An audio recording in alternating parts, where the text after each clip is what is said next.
Bom dia, muito bom dia mesmo, nesse dia 11 de setembro, segunda-feira. Eu quero saudar cada um que está me assistindo, especialmente você que faz parte dos inscritos no nosso canal.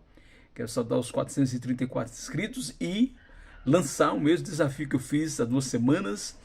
O nosso objetivo é de chegarmos a 500 inscritos e aí eu conto com você.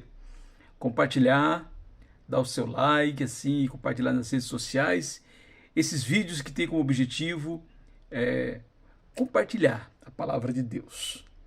Podermos ter, assim, entender essa palavra para compreendê-la e depois disso, claro, para podermos, assim, colocar em prática em nossas vidas. Você me conhece, eu sou um discípulo de Jesus na cidade de Guarulhos.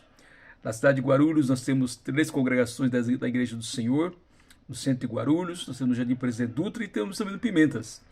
E eu congrego na igreja dos Pimentas, um dos grupos de Jesus espalhados pelos milhões no mundo inteiro e pelas centenas em nosso país.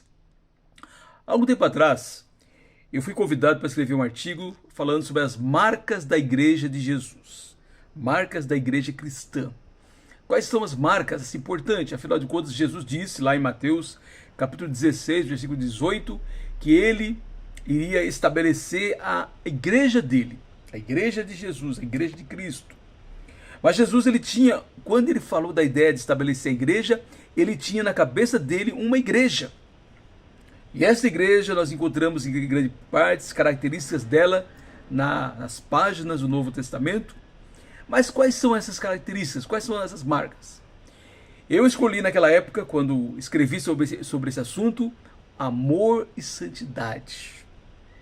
Parece contraditório uma igreja onde as pessoas amam e ao mesmo tempo procuram viver em santidade, mas na realidade é o complemento.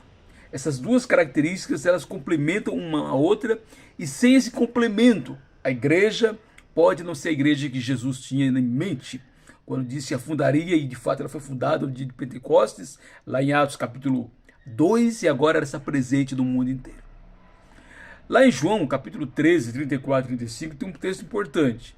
Jesus disse: eu lhes dou um novo mandamento, que vocês amem uns aos outros, assim como eu vos amei, que também vocês amem uns aos outros. E ele diz mais: nisto todos conhecerão que vocês são meus discípulos, se tiverem amor uns aos outros. Sim, o amor prático é um distintivo dos seguidores de Jesus. Se manifesta na maneira dele. O amor, assim, começou com Jesus morrendo na cruz por nós. E por isso os discípulos de Jesus também têm esse tipo de amor. O amor de Jesus é um amor doador. É um amor que acolhe as pessoas. É um amor que procura o bem-estar das pessoas. Na igreja de Jesus, os seguidores de Jesus se amam, mas não é um amor apenas de língua, mas é um amor de fato, de verdade, onde estão constantemente auxiliando uns aos outros, buscando suprir as necessidades uns dos outros. Não é por outra razão que lá em Atos capítulo 2, versículo 47, diz que a igreja primitiva caía na simpatia do povo. Em grande parte, essa simpatia é porque era um povo onde cada um amava, acolhia, não havia necessidade do meio da irmandade, que as pessoas estavam mais que prontas, os irmãos estavam mais que prontos para suprir essa necessidade. Não é por menos que a igreja do Novo Testamento não tem o dízimo.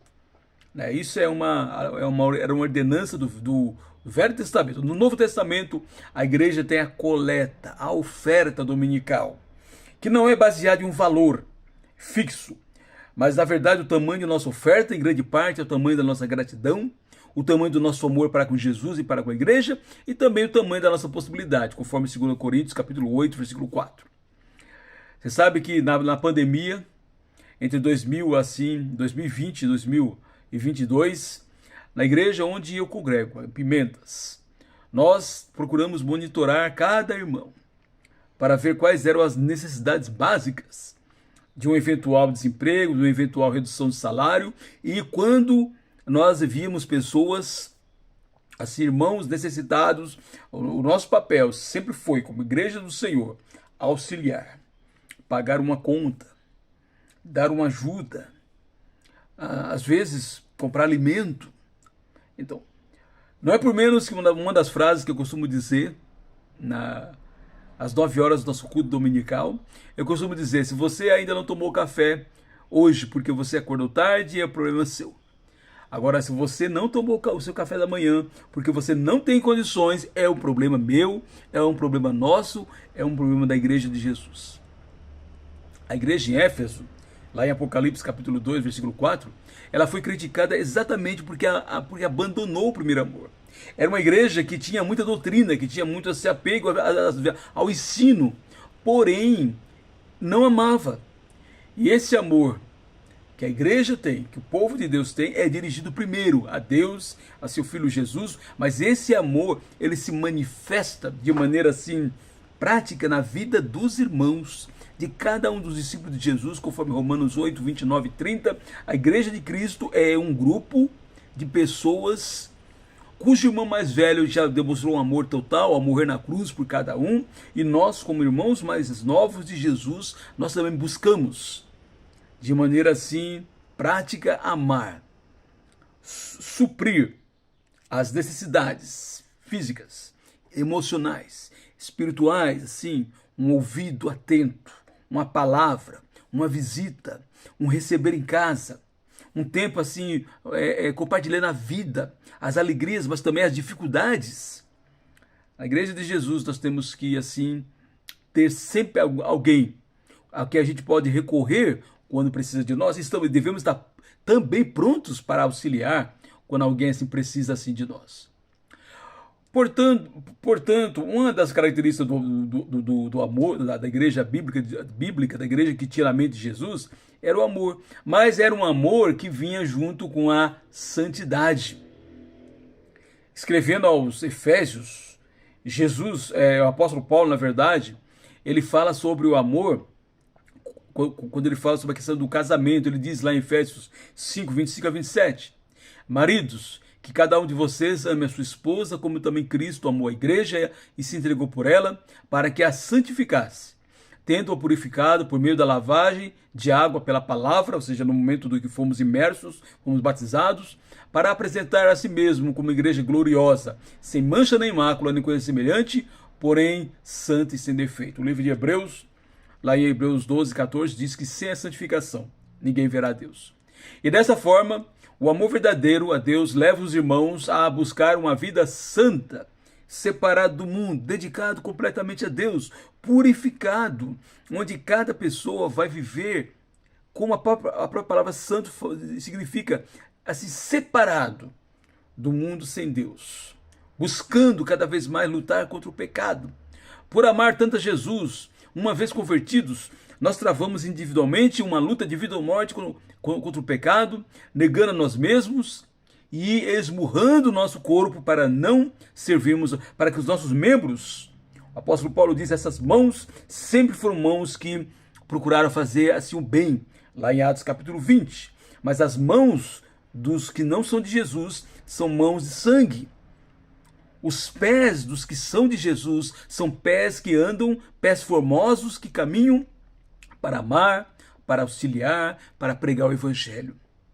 Lá em Romanos 3, os pés dos ímpios são pés que tramam, que correm para tramar injustiça, para praticar injustiça. Por isso que Jesus diz lá em Marcos 9, 43 a 48, que nós devemos lutar. Se tua mão direita faz pecar, corte, arranque, ou seja, leve a sério o pecado. Hebreus 12, 4 fala da ideia de lutarmos, se necessário, até o sangue. E 1 Coríntios 9, 27, aquele texto que eu já falei várias vezes aqui, esmurrar o corpo para reduzi-lo à escravidão de Jesus. Dessa maneira, a santidade de um discípulo de Jesus é buscar a sua própria santidade, buscando viver de uma maneira que agrada a Deus. Ao mesmo tempo, nós vivemos em comunidade. A palavra igreja significa comunidade, eclesia. E dessa maneira zelamos pela santidade do corpo de Cristo. Porque, versículo 2 Timóteo 1,7 diz, porque Deus não nos deu espírito de covardia, mas de poder, de amor e de moderação. Precisamos de poder, amor e moderação para corrigir o pecado no meio da irmandade, seguindo as instruções que a Bíblia ensina. Mateus capítulo 18, se teu irmão pecar contra ti, vai lá e conversa com ele. Se não acertar, leva um outro. Se não acertar, leva para a comunidade. E se não aceitar como a comunidade, considera como gentil ou publicano. Ou seja, há situações em que os irmãos, às vezes, assim, um irmão ou outro não quer se arrepender. E a igreja deve disciplinar, até afastando esse irmão da comunidade, caso não haja arrependimento. Que é uma situação descrita em 1 Coríntios 5, quando havia um homem que estava vivendo com a sua própria madrasta, provavelmente, estava vivendo em incesto, e a igreja estava aceitando. O apóstolo Paulo disse, não, precisa corrigir. E se tal pessoa não corrigir, expulsai de entre vós o malfeitor. Nós, o amor, assim, o por amor, primeiro a Deus, depois aos irmãos, vamos corrigir e disciplinar o pecador que não se arrepender. Fazemos isso para que todo o corpo de Cristo não se contamine. 1 Coríntios 5,6, um pouquinho de fermento leveda toda a massa, o apóstolo Paulo diz. Mas também por desejarmos restaurar o irmão que está se desviando. Toda correção bíblica tem como objetivo restauração. 2 Coríntios 5, capítulo 2, 5 a 10, mostra que aquele homem que estava vivendo com a madrasta, possivelmente ele se arrependeu e ele foi restaurado. Gálatas 6:1 diz que devemos corrigir uns aos outros com espírito de brandura e nos guardar para também não sermos contaminados. Assim eu quero dizer, nessa manhã de segunda-feira, que o amor e a santidade são marcas que complementam-se umas às outras. É como aquele comercial de Tostines, né? Somos santos porque amamos a Deus e por amar a Deus vivemos em santidade. Não dá para, assim, sermos santos e não amarmos. E não dá, assim, para dizer que amar sem buscar a santidade. Porém, uma igreja que ama, mas não valoriza e busca a santidade, é uma igreja libertina, apenas um clube. Longe de ser a igreja de Deus. Uma igreja que diz, venha como você está, e não precisa mudar, e não ensina os ensinos de Jesus. É uma igreja assim, libertina. Porém, aquela que diz buscar a santidade, mas não ama, ela assemelha-se aos fariseus, que valorizavam tanto o mandamento, mas não davam importância às pessoas, a ponto de criticarem Jesus por ele ter curado uma pessoa no dia de sábado. Dessa forma, o mandamento, assim, para essa turma era mais importante do que as pessoas, e também Jesus condenava isso. Sejamos, pois, marcas da igreja de Jesus, marcas da igreja cristã, da igreja de Cristo. Sejamos, pois, santos, como Deus é santo. 1 Pedro 1,16. Amando intensamente uns aos outros, da maneira como Jesus nos amou. Até o fim, João 13:1. Antes de lavar os pés dos apóstolos, o texto diz que Jesus amou os seus até o fim. E amando de forma intensa. 1 Pedro, capítulo 1, versículo 22. Uma igreja que ama. É isso que nós assim queremos ser.